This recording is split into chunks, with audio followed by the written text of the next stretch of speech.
Bravo, encore une fois, ouais. Un grand jour et puis beau travail. Donc, je te laisse avec tous mes amis. C'est une journée importante pour la CAQ aujourd'hui, M. Legault? Très importante. Importante dans l'histoire du Québec. Je vous laisse. Concrètement, ce projet de loi affirme que l'État québécois est laïque et que cette laïcité repose sur 4 grands principes. Le premier, la séparation de l'État et des religions. Le deuxième, la neutralité religieuse de l'État.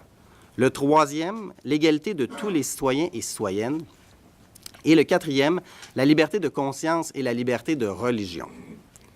L'affirmation de la laïcité de l'État nécessite également que l'on apporte des modifications à la Charte des droits et libertés de la personne afin d'y inscrire que les libertés et les droits fondamentaux s'exercent dans le respect de la laïcité de l'État. Aujourd'hui, nous arrivons collectivement à l'étape de consacrer officiellement, dans une loi, la laïcité et certaines de ses implications. Le projet de loi introduit 2 grandes modifications législatives venant préciser les exigences reliées au choix d'un État laïque. L'une d'elles encadre le port de signes religieux aux employés de l'État en position d'autorité. Cette position s'inspire du consensus Bouchard-Taylor et respecte l'engagement que nous avons pris devant la population québécoise. L'employé en position d'autorité est le premier représentant de l'État. Cette disposition touche les juges, les procureurs, les gardiens de prison, les policiers, ainsi que les autres fonctions assimilables. On ne peut dissocier l'employé en position d'autorité du rôle qu'il occupe. Il se doit de respecter son devoir de réserve. Pour préserver la laïcité de l'État, il lui est interdit d'afficher son appartenance religieuse.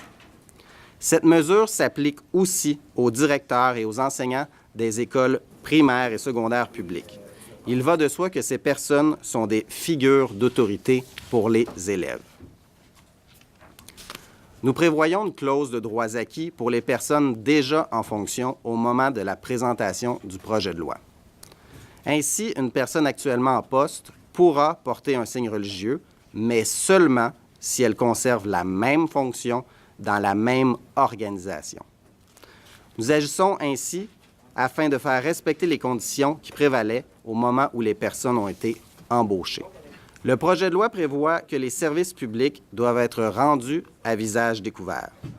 Ils doivent être également reçus à visage découvert lorsque nécessaire à des fins d'identification ou de sécurité. Une personne qui ne se conformerait pas à cette exigence ne pourra recevoir le service.